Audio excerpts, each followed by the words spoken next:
gessoed MDF. This plywood, it just makes me a little nervous. Okay.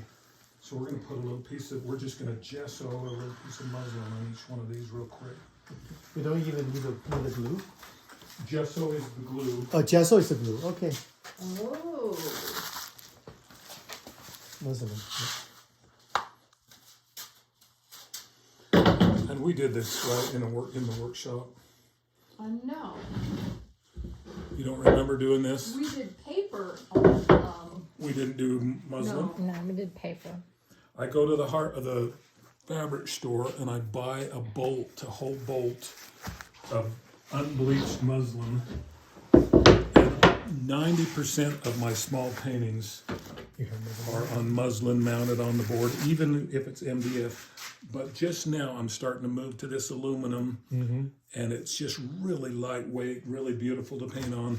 And I just gesso the aluminum, just sand it real well. That's, what was the last thing I said we were going to do? The last thing we're going to do is gesso a piece of aluminum for you. But what was, don't let me second to the forget. last was, how do you float a Okay, picture? don't let me forget that. We'll see if we can squeeze it all in here. Can you tell a difference when you do paint on MDF without the muslin and?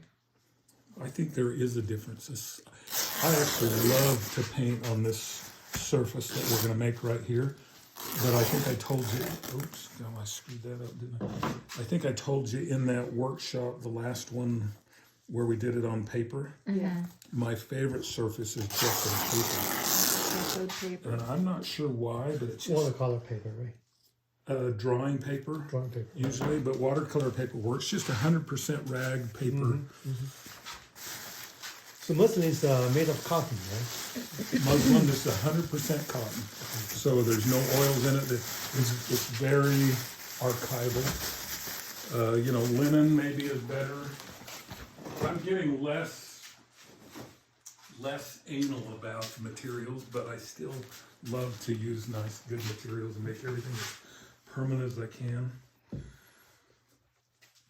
So on a typical day, if I'm here working by myself and I'm making panels, I'll maybe have 10 of these, and I'll just have all 10 of them going. So by the time I get done with number 10, number 1's dry and I can start again, and so I just keep going all day long. Mike, do you have this kind of time that when I don't want to paint, I just make panels? I make panels, try to avoid painting. Ben, I'm telling you, that's what I do. I probably spend about half my time painting, about half my time doing this other stuff. And it can get like that to where, again, there's fear in there. Yeah. And I have to force myself sometimes to say, no, it's time to let this go and get your butt in Exactly. there and get some painting done. I noticed there's a And fear then there. as soon as I get working, I'm okay. But it's that starting. Exactly. Sometimes I'm Exactly. afraid, Yes. thinking maybe Yeah. I'm not as good as I think I am. Maybe this painting isn't going to work. You have Yeah. all that. You got it. Didn't we talk about the book Art and Fear? That's what it talks about. Yeah. Even professional artists have that fear, and they're just aware of it. Starting making panels much easier. Sure, especially when you do it a whole bunch. It's just there's nothing to lose here. Right?